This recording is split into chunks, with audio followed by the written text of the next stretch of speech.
horas, com muita informação e muita análise, muito debate no Linha de Frente. A gente fala agora mais uma vez sobre segurança pública e uma decisão importante que vem de Brasília. O Supremo Tribunal Federal decidiu que o Estado brasileiro deve ser responsabilizado na esfera civil pela morte ou ferimento de vítimas de balas perdidas decorrentes de operações policiais e de agentes da segurança pública. Essa responsabilidade permite o pagamento de indenizações às pessoas atingidas ou familiares em caso de vítima fatal. A Corte também definiu que a perícia inconclusiva sobre a origem do disparo não é suficiente para afastar a responsabilidade civil. Nesse caso, caberá à União, ao Estado ou ao município provar que não teve relação com o episódio. Leandro Ferreira, vou abrir o giro com você. Leandro, sua opinião sobre essa decisão do Supremo Tribunal Federal? Te parece uma leitura correta essa extensão da responsabilidade para o Estado? Uma pessoa foi atingida por bala perdida, é o Estado quem deve arcar com as consequências disso, Leandro? Não, sem sombra de dúvida que as operações policiais têm um impacto no cotidiano das comunidades onde elas ocorrem, que é bastante violento para as populações, além daquelas pessoas envolvidas no conflito, né? Então, é sério esse caso, né? E quando a gente fala de bala perdida, tem também aquela bala perdida que, na verdade, estava procurando algum alvo, né? E aí o cara com o guarda-chuva na mão é vítima de bala perdida. Depois tem todo um debate sobre se era justificável ou não atirar naquela pessoa e tal. Então eu tenho até receio de que isso vai representar uma despesa muito grande para o Estado, de maneira geral, porque a quantidade de pessoas que morrem nesse tipo de operação é grande. Isso pode ter um impacto orçamentário, inclusive, né? E espero que essa decisão do Supremo seja implementada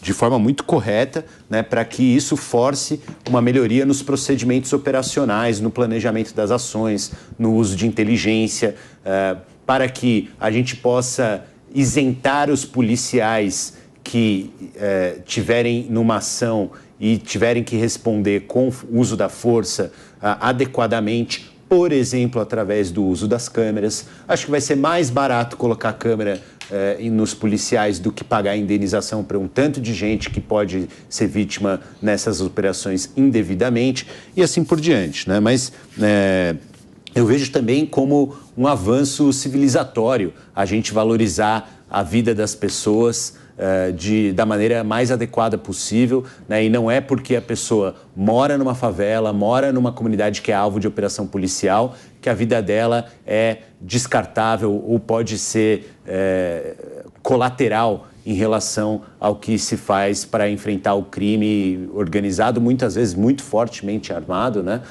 Mas a vida das pessoas não pode ser a contrapartida para esse tipo de ação policial. E você, João Bellucci, o que achou, Bellucci, desse entendimento do Supremo? Primeiro que as operações, principalmente no Rio de Janeiro, elas estão suspensas, né, por decisão monocrática. Uma única pessoa decidiu que precisa pedir autorização para o Supremo. A polícia precisa pedir autorização para um juiz da Corte Constitucional para fazer uma operação nas chamadas comunidades, né, que são as favelas, né, muito esquisito no mínimo. E a questão da bala perdida é complicado porque não existe troca de tiros com a polícia, né? Existem bandidos que atiraram na polícia, ninguém troca tiros com a polícia. A polícia aponta armas, as pessoas se rendem naturalmente, né? Então trocas de tiros são sempre criminosos. Quando a perícia é inconclusiva, como foi decidido, né? A perícia inconclusiva ainda assim não afastaria a responsabilidade, né? O que eu tenho certeza é que nenhuma dessas balas saíram dos CACs, né? Dos caçadores, isso não, porque esses, né, chegaram até... Mas pode ter saído da arma deles que foi parar na mão dos criminosos. Mas porque isso é uma narrativa. Isso não é uma narrativa. A maior parte das armas que o crime organizado acessa foram compradas legalmente em algum momento. Isso é narrativa, porque antes dos CACs eles não tinham armas, eles tinham acesso, continuam tendo acesso, e para um CAC ter arma é muito difícil, né? Ele tem que fazer um monte de teste. O próprio Bolsonaro teve a arma roubada e foi parar no crime organizado. Mas isso é década de 90, a gente está falando dos CACs. Mas você acabou de falar, mas antigamente não tinha CAC. Tá bom, tinha o Bolsonaro. Não, nessa época que teve o referendo para que a população falou sim, eu quero ter acesso às armas, e depois os governos petistas falaram não interessa que você votou, a gente vai vetar. Nesse período, provavelmente. Mas isso que ele foi roubado não tem nada a ver com o caso. Os CACs, eles são os que menos cometem crimes, porque a arma está no nome dele, ele tem que comprar munição para tudo em nome dele. Arma circulando legalmente, aumenta a possibilidade do crime organizado acessar a arma. Não, diminui a possibilidade. Não, aumenta. Tem estatística, o a pessoa não vai ter o porte, é a posse para ter na casa dela, só pode transportar até o clube, não é que ela anda armada ali com uma pistola, ninguém anda com a pistola ali, exceto as forças policiais. Mas o tema colocado da responsabilidade é um tema muito complexo, né? Porque troca de tiros, como eu disse, não tem troca de tiros com a polícia, tem bandidos atirando na polícia. Ele sequestra essas comunidades, né? A justiça proíbe os policiais de fazerem as operações. Então, é difícil dizer. Agora, a perícia inconclusiva, imagino que a maioria vai ser. Como eu disse, a certeza que as balas não vão ter saído de armas de CACs, né? Porque eles são muito responsáveis pelas suas armas, tem uma legislação muito severa para seguir. Agora, é difícil, Brown, não sei a resposta, porque realmente é complexo, que vai aumentar o custo para o Estado, com certeza, e provavelmente vai entrar nesse batalhão aí muitos bandidos, né, que foram alvejados, e ainda a família vai receber indenização. E, Ronaldo Pagotto, tem um ponto interessante essa decisão do Supremo Tribunal Federal, que é o seguinte: em casos em que a perícia conclui ou dá um parecer inconclusivo, ou seja, não consegue dizer exatamente de quem partiu a bala que atingiu, ou seja, se a pessoa é baleada ou mesmo se morreu, e aí a indenização cabe aos familiares, naturalmente. Nos casos em que a perícia não consegue definir se o tiro veio de um policial ou de um bandido, aí, por via das dúvidas, cabe ao Estado também a indenização. Ou seja, mesmo que a bala não tenha partido de um agente de segurança, tenha partido de um criminoso ou de um suspeito, se a perícia for inconclusiva, a indenização caberia ao Estado da mesma forma. Será que isso não pode, Pagotto, de uma forma indireta, levar a um desincentivo da ação policial, ou seja, inibir as forças de segurança a trocarem tiros, porque sabem que depois, lá na frente, feita uma perícia e alguém sendo atingido, alvejado por uma bala, e a perícia não sabendo apontar de onde veio essa bala, a responsabilização vai cair sobre o Estado? Será que isso não pode desincentivar a ação policial, Pagotto? Ô, Brown, eu acho que esse tema só está sendo pautado dessa forma, só tem esse enfoque, porque os casos são de pessoas de comunidade. Eu não estou querendo aqui fazer uma comparação ou esperar que isso acontecesse em outros lugares. Mas se nós tivéssemos vítimas de balas perdidas nos Jardins, Jardim Europa aqui em São Paulo, lá no Leblon, no Rio de Janeiro, certamente esse debate estaria em outro quadro. Estaria em outros termos. A responsabilidade seria objetiva, imediata. Nós estamos falando aqui de um caso como o caso da Edneia. Ah, mas quem é a Edneia, Ronaldo? Do que você está falando? Pesquise você que está em casa. O caso da moça do litoral de São Paulo aqui, Edneia, acho que é Ferreira da Silva, mãe de 6 filhos, uma moça de 31 anos, estava numa praça em Santos, foi vítima de bala perdida em uma operação policial, levou um tiro nas costas, né? E deixou 6 órfãos, provavelmente sem indenização.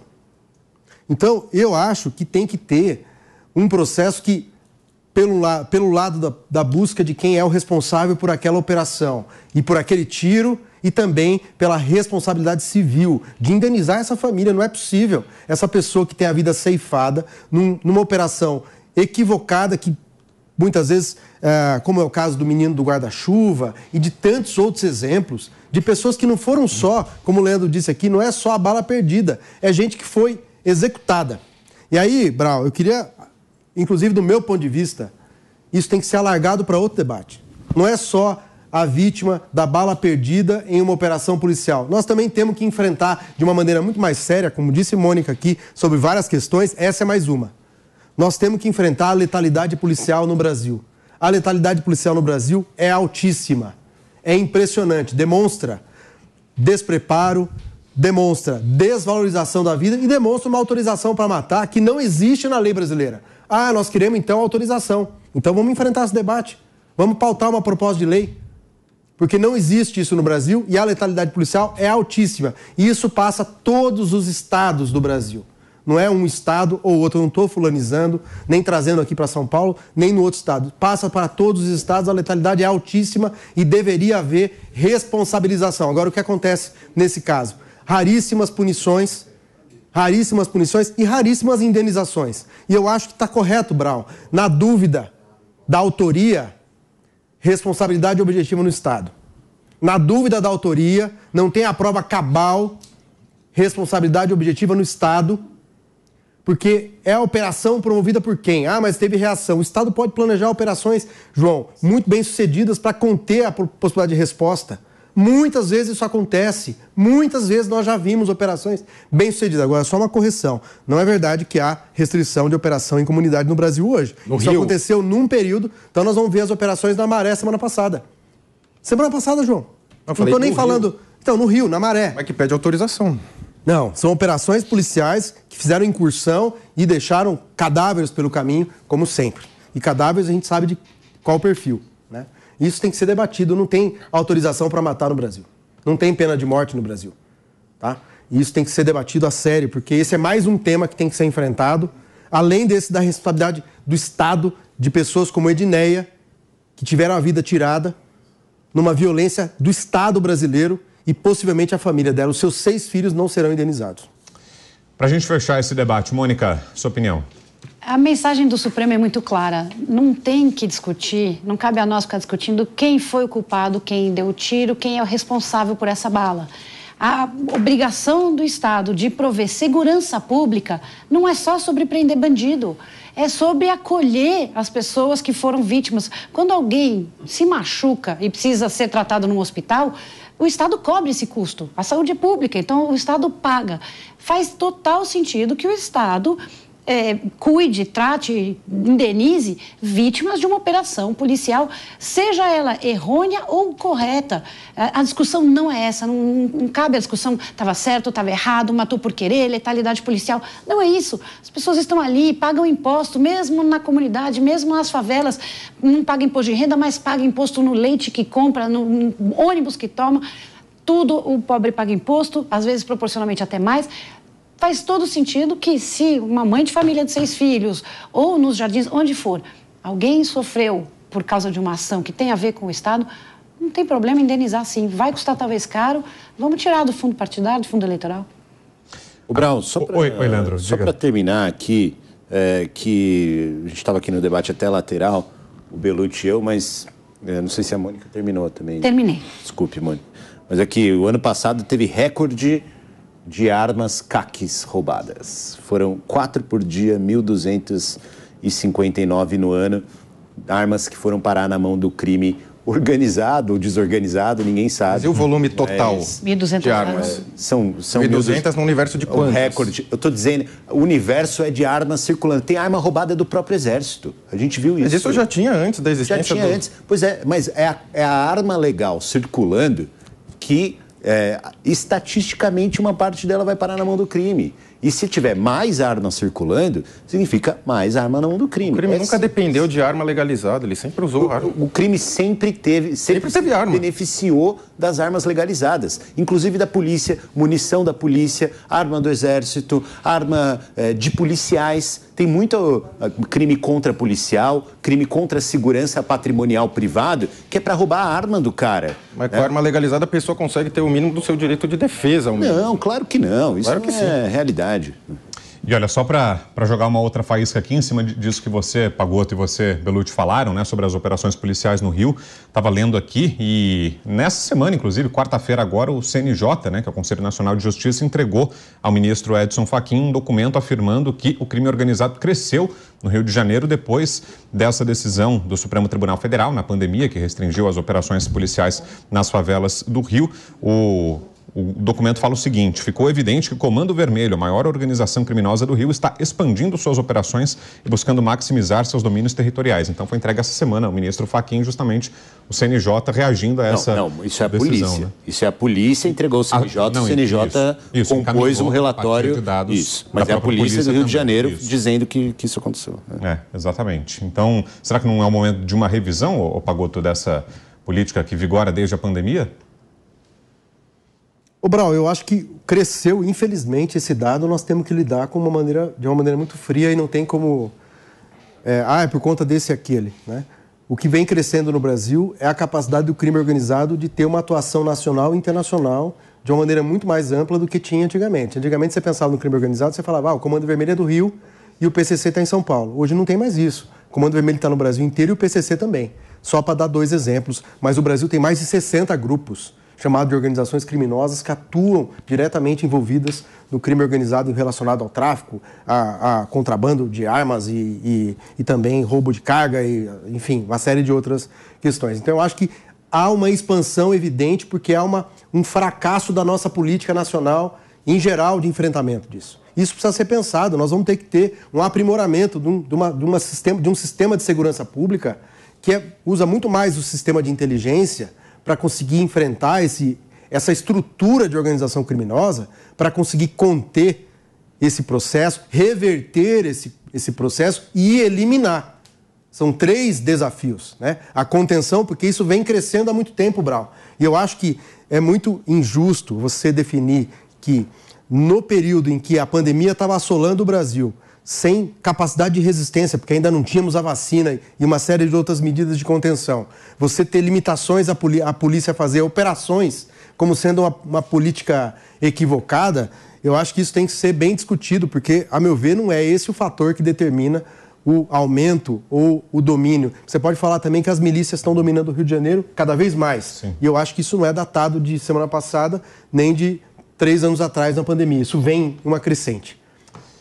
Vamos em frente? Algo mais? Podemos seguir.